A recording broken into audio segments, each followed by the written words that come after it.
करेंगे हम mother market की, that is the US market. So we okay. All know कि हमने काफी बार बात की है कि टैरिफ यहाँ पे जो ट्रम्प है वो इम्पोज कर सकते हैं, but now market already has digested this thing. तो इसकी वजह से कैसे मार्केट्स परफॉर्म कर रहे हैं? जो मार्केट्स फिलहाल के लिए चल रहे हैं, obviously the tariffs are going to play a very important role, right. And उसी वजह से थोड़ा सा टर्मोइल बनता हुआ नजर आ रहा है ग्लोबल मार्केट्स में। एंड यस, एक जैसा आपने कहा कि थोड़ा सा एक वॉर हो सकता है for the import and export between China and US. जी। सो मे बी वो अगर इफेक्ट में आए तो थोड़ा सा और एक रिपल इफेक्ट मिल सकता है ग्लोबली, कि clients have gone long and उनका काफी अच्छा सेंटिमेंट चल रहा है फॉर द फ्यूचर्स, एंड उन्होंने काफी लॉन्ग पोजिशंस बनानी स्टार्ट कर दी हैं। सिमिलरली प्रोज की बात करो, आप देख सकते हैं प्रोज भी थोड़े से ऑन द लॉन्ग एंड बैठे हुए, बिकॉज एक माइनर सा एक छोटा सा कैंडल बना हुआ है on the positive end. Similarly if I go for the F I Is have gone short on the futures. आप देख सकते हैं यहाँ पे जो ब्लू कलर का कैंडल है that is representing are F I Is. But आप देख सकते हैं कि as days have passed on, जैसे हिस्टोरिकली मैं देख सकता हूँ जो लॉन्ग्स थे एफ के थोड़े से कम होते हुए नजर आ रहे हैं as days have passed, and similarly clients का भी पोजीशंस कम होते हुए नजर आ रहे हैं कि F I is long minus F I I call short. तो यहाँ पे ओवरऑल जो सेंटिमेंट बन रहा है उनका ऑन द नेगेटिव एंड बन रहा है, या कहना चाहूंगा उन्होंने कॉल्स को काफी ज्यादा शॉर्ट कर रखा है फिलहाल के लिए। And if I talk about the pros, तो प्रोज ने अगर हम देखने चाहते तो लॉन्ग कॉल्स को लॉन्ग करते हुए नजर आ रहे हैं। Okay, and if I talk about the clients here, तो क्लाइंट्स में मुझे दिख रहा है यस रफली अराउंड 57,000 कॉन्ट्रैक्ट्स उन्होंने भी लॉन्ग करे हैं। So basically pros and clients हैं जो on the positive end bet कर रहे हैं, या फिर उन्होंने पोजीशंस लॉन्ग एंड पे बनाई हैं। And we have F I eyes जिन्होंने positions on the short end बनाना स्टार्ट करा है। ओके, अभी का जो मार्केट सेंटिमेंट है काफी स्क्वीज इन हो सकता है, and obviously we are heading towards the expiry. तो मे बी जो मोमेंटम है आज थोड़ा सा डाइसी बनता हुआ दिख सकता है, या मैं कहना चाहूंगा थोड़ा सा मोमेंटम थोड़ा सा कैप्ड रहेगा कंसिडरिंग द डेटा पॉइंटर्स जो मुझे अभी फिलहाल के लिए बनते हुए नजर आ रहे हैं। सो इंडिया विक्स पे आप देखने जाएंगे काफी दिनों से काफी दिनों से बढ़ रहा है, गिर रहा है, एंड अगर मैं देखने जाऊँ 31st से देखने जाऊँ, दैट इज लास्ट मंथ के डेटा पॉइंटर्स के हिसाब से 31st जैन, तो मुझे दिख रहा था कि it was place at 16.25, and तभी निफ्टी वाज ट्रेडिंग एट 23,620 के लेवल्स पर।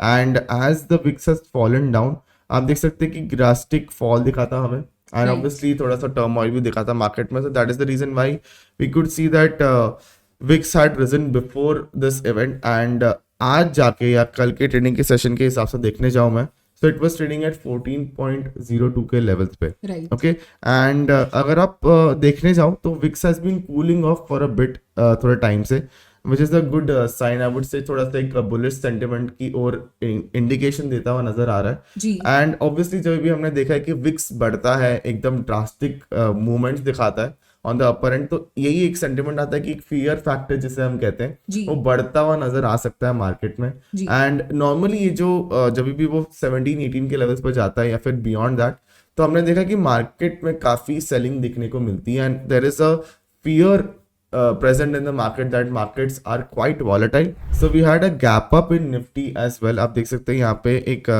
गैप मिल रहा था यहाँ पे मुझे, एंड वहीं पर फिल करता हुआ थोड़ा सा मार्केट दिखा था, but again there was a lot of buying happening here, and उसी वजह से हमें एक रिवर्सल देखने को मिला था यहाँ से, या बाउंस बैक देखने को मिला था, राइट। एंड वॉल्यूम्स भी काफी अच्छी है, एंड नॉट ओनली दैट, अगर आप थोड़ा सा जूम इन करते हैं तो यहाँ पे आप देख सकते हैं ऑर्डर बुक डेटा में भी काफी स्पाइक्स मिलती on the green end. Right. तो यहाँ पे एक इंडिकेशन था that yes buyers are present in the market, and उन्हें काफी अग्रेसिवली बाइंग दिखाई है छोटे छोटे लेवल्स पर, and that is the reason why Nifty पे जो सस्टेन मोमेंटम था वो काफी बरकरार होता हुआ दिखा है। बट अब कंसर्न की बात मुझे ऐसा लग रहा है कि यहाँ पे ओपन इंटरेस्ट पर आ रही है, बिकॉज आप देख सकते हैं कि एक पॉइंट के बाद आई फील रफली अराउंड 221 या 220 के लेवल के आस जो जितने बज रहे थे, जी। वहीं पे हमें एक ओपन इंटरेस्ट में ड्रॉप दिखा है, राइट। एंड वहीं पे एक जब ड्रॉप दिखा था हमें, वहीं से थोड़ा सा मार्केट स्टैग्नेट होता हुआ दिखा है। That is the reason why मुझे थोड़ा सा लग रहा है कि यस अगर हमें मार्केट में थोड़ा सा गैप अप मिलेगा, थोड़ा सा फ्लैट ओपनिंग देखने को मिल सकता है, एंड ये करंटली मुझे वही लग रहा है कि ये 50 if I am not wrong 50-55 points plus, right. तो मे बी एक फ्लैट ओपनिंग देखने को मिल सकता है। कल के दिन में हमने देखा कि काफी ज्यादा पुट राइटर्स ने यहाँ पे एडिशन किया था, सिर्फ एक थोड़ा सा एडिशन है 23,800 लेवल्स, विच मीन्स अगर ये ब्रेक होता है तो काफी ज्यादा, या एक ऐसा लेवल जहाँ पे सबसे ज्यादा कॉल राइटर्स ने पोजीशन बनाई है वो है 24,000 का लेवल. सो एज श्लोक जी सेट कि 24,000 एक क्रूशियल लेवल हो सकता है. ओपन इंटरेस्ट डेटा भी यहाँ पे ये शो कर रहा है कि एक ऐसा लेवल जहाँ पे सबसे ज्यादा कॉल राइटिंग हुई है, it is at 24,000 levels. On the lower end which can the level which can act as a support is at 23,500 levels. Okay. So फिलहाल के लिए निफ्टी पर हम एक 500 पॉइंट्स का रेंज यहाँ पे एक्सपेक्ट कर सकते हैं कि एक सपोर्ट होगा at the 23,500 and if you talk about the resistance it will be at 24,000 levels. But again a word of caution, अगर यहाँ पे आप फ्रेश लॉन्ग्स क्रिएट करते हो तो 23,800 पर भी थोड़ा सा कॉल राइटिंग होना या एडिशन होना स्टार्ट हो चुका है. तो 23,800 का लेवल अगर ब्रेक हो on the higher end then only आप यहाँ पे फ्रेश लॉन्ग्स क्रिएट कीजिए with the upside target of 24,000 levels. We have seen कि एक लोअर हाइस का स्ट्रक्चर डेली टाइम फ्रेम पे ऑलरेडी यहाँ पे फॉर्म हो चुका है. 1500 डे मूविंग एवरेज को अगर हम यहाँ पे कोई भी ट्रेंड लाइन ड्रॉ नहीं करें तो भी price action wise we have seen कि जब भी इसने टेस्ट किया है 1500 डे मूविंग एवरेज को, वहां से एक परफेक्ट रिजेक्शन लिया है. एंड अभी जो लास्ट वीक मूव जो था it was based on the pull back rally हमें एक देखने मिला है. बट अगेन जब भी टेस्ट किया था तो वहां से रिजेक्शन लिया. तो अगेन प्राइस एक्शन वाइज जब तक 50,500 का लेवल ब्रेक नहीं होता या जिसके ऊपर अगर बैंक निफ्टी सस्टेन नहीं होता, हम अगेन इस पे एक स्ट्रॉन्ग बुलिश व्यू लेके नहीं चलेंगे. प्राइस एक्शन वाइज 50,700 के ऊपर अगर लॉन्ग्स क्रिएट होते हैं या सस्टेन होता है along with the increase in the OI, then only मैं यहाँ पे थोड़ा सा बुलिश व्यू लेके चलूंगी फॉर दी बैंक निफ्टी. इसी के साथ देखते हैं एक और data point for the bank Nifty and that is the open interest data. Okay, so open interest एक बार देख लेते हैं for the bank Nifty. And as we can see कि मल्टीपल एडिशंस हुए on the put side compare to call writers. Yes, जो positions है put writers के ये थोड़े ज्यादा है. And if you talk about certain crucial levels तो on the higher end we can clearly see 51,100 का एक लेवल होगा जहाँ पे सबसे ज्यादा कॉल राइटर्स ने राइटिंग की है या एक रेजिस्टेंस बनाया. On the lower and yes, यहाँ पे भी कॉल राइटर्स ने अपने एडिशन करने स्टार्ट कर दिया on the call side and it is at 50,000 levels. So again 50,000 being a very crucial level. फिलहाल जो कल की क्लोजिंग थी वो थी 50,300 के आसपास. So again on the lower side अगर 50,000 ब्रेक होता है then we can expect a sharp fall in the bank Nifty with the support of 49,000. Again I'll repeat 49,000 एक काफी स्ट्रॉन्ग सपोर्ट होगा फॉर दी बैंक निफ्टी. कल के दिन हमने देखा था अराउंड 348 पॉइंट्स ऊपर निफ्टी क्लोज हुआ था. जी. शॉर्ट कवरिंग थोड़ी बहुत देखने को मिली थी एंड बैंक निफ्टी में भी शॉर्ट कवरिंग देखने को मिली थी. जी. 819 पॉइंट्स ऊपर क्लोज हुआ था. जैसे कि निफ्टी में हमने देखा था थोड़ी बहुत अप मूव दिखाई दे रही थी, वैसे ही हम ओपनिंग के टाइम पे अभी निफ्टी में देख पा रहे हैं. Nifty is opening with 50 point strong around 23,831 पे करंटली निफ्टी है. बैंक निफ्टी की मैं बात करूं तो 50,471 पे है, around 134 points on the upside.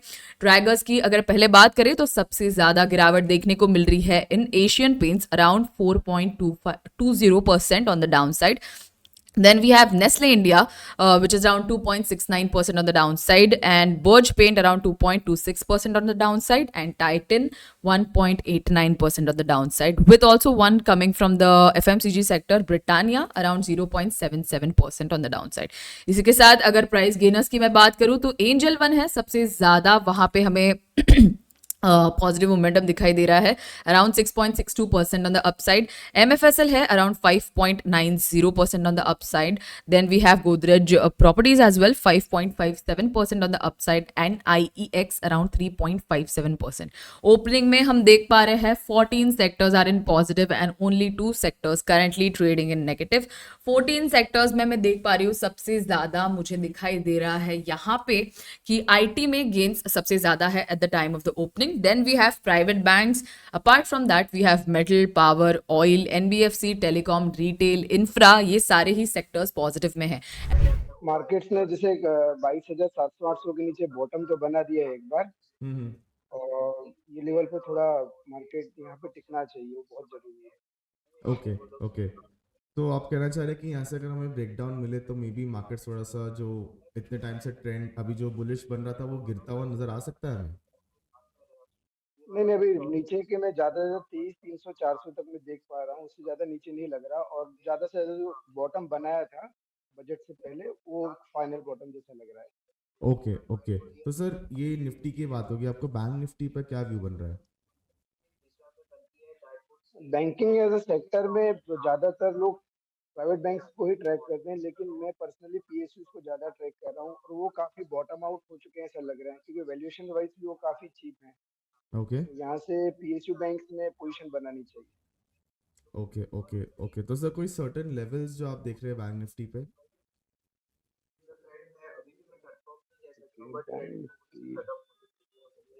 Actually क्या है कि अभी एक आगे पॉलिसी आरबीआई की पॉलिसी भी है फ्राइडे को, तो थोड़ा वॉलेटिलिटी रहेगी उसमें, हाँ हाँ। लेकिन एक 4700 जैसा एक सपोर्ट लग रहा है। ओके ओके वहां से ज्यादा नीचे नहीं लग रहा है। Okay okay. एंड आपको कोई ऐसा रेजिस्टेंस बनता हुआ नजर आ रहा है बैंक निफ्टी में करंटली? रेजिस्टेंस 50,900 के ऊपर एक स्ट्रॉन्ग रेजिस्टेंस है, जहां से ऊपर 5200 तक जा सकती है bank. Okay okay perfect perfect. तो सर जैसे आपने बैंक निफ्टी की बात करी, निफ्टी की बात करी, कोई ऐसा स्पेसिफिक सेक्टर है जो आप अभी फिलहाल के लिए ध्यान में रख के ट्रेड कर रहे हैं, या फिर हमारे व्यूअर्स को बता सकते हैं कि ये सेक्टर है जो आप ध्यान में रखना चाह रहे हैं? सेक्टर्स में एक पीएसयू बैंकिंग सेक्टर एक अच्छा लग रहा है वैल्यूएशंस के हिसाब से। ओके और मिड कैप आईटी में भी स्टॉक्स हैं, एलटीआईटी, एलटीआईएम ओके और Naukri dot com. Okay. So basically I guess sir Naukri का आई गेस आज या कल में रिजल्ट आने वाला है, तो कोई स्पेसिफिक आप उस पे कोई डेटा पॉइंटर्स को देख रहे हैं करंटली, या फिर आप बस ये पूरे ओवरऑल सेक्टर को लेके ही बुलिश है? नहीं, ओवरऑल सेक्टर के बारे में भी बात। Okay okay fine sir. तो एनी स्पेसिफिक स्टॉक जो आप ये सेक्टर में देख रहे हो अदर दैन, जैसे आईटी की बात करी, उसके अलावा जैसे आपने पीएसयू की भी बात करी, तो कोई स्पेसिफिक स्टॉक जो आप देख रहे हैं? पीएसयू में मैं ज्यादातर कैनरा बैंक, पीएनबी और बैंक ऑफ बड़ौदा पे ध्यान दे रहा हूँ। Okay okay. तो सर जैसे ही आपने बताया ये सारे स्टॉक्स है, तो इनमें कोई सर्टेन लेवल है वो, या कोई टारगेट हो आपका? हाँ। जिस तरह कैनरा बैंक में नीचे का सपोर्ट 90-91 तक लग रहा है ओके। करंट रेट से, और ऊपर का टारगेट 108 से 111 तक का टारगेट लग रहा है। 108 111 तक का टारगेट है। Okay okay. तो सर एक शॉर्ट टर्म ट्रेड यहाँ पे बना सकते हैं, या फिर हम इसको पोजिशनल भी होल्ड करने का सोच सकते हैं? नहीं, कैनरा बैंक में पोजिशनल भी बना सकते हैं और शॉर्ट टर्म के लिए भी अच्छा लग रहा है, यहाँ से 100-101 तक लग रहा है। Okay okay perfect perfect sir. तो सर फाइनली जैसे आपने सारे स्टॉक्स भी बता दिए, अपने सेक्टर्स भी बता दिए, एनी स्पेसिफिक टिप हमारे व्यूअर्स के लिए कि ऐसे वॉलेटाइल मार्केट्स में वो कैसे ट्रेड कर सकते हैं, क्या उन्हें डेटा पॉइंटर्स को ध्यान रखते हुए ट्रेड करना चाहिए? नॉर्मली जो मैं मेरे क्लाइंट्स को या हम लोग खुद जो भी पोजीशन बनाते हैं, नॉर्मली अगर जो फ्यूचर में कोई भी हम पोजीशन बनाते हैं तो उसको प्योर हेज करके ही बनाते हैं, और एट द मनी सामने एक पुट लेके ही पोजीशन बनाते अच्छा, तो कोई भी स्प्रेड बनाए तो आप हमेशा हेज रहना प्रेफर करते हैं, that is what you are saying? हैं, हेज लेना ही प्रेफर करते हैं। हाँ हाँ। Okay okay. तो सर आपको कुछ और डेटा पॉइंटर्स ऐड करने हैं हमारे व्यूअर्स के लिए, ताकि एक अच्छा इंसाइट बन जाए उन सभी के लिए? नहीं नहीं, ऐसा तो अभी तो बस यही एक आइडिया।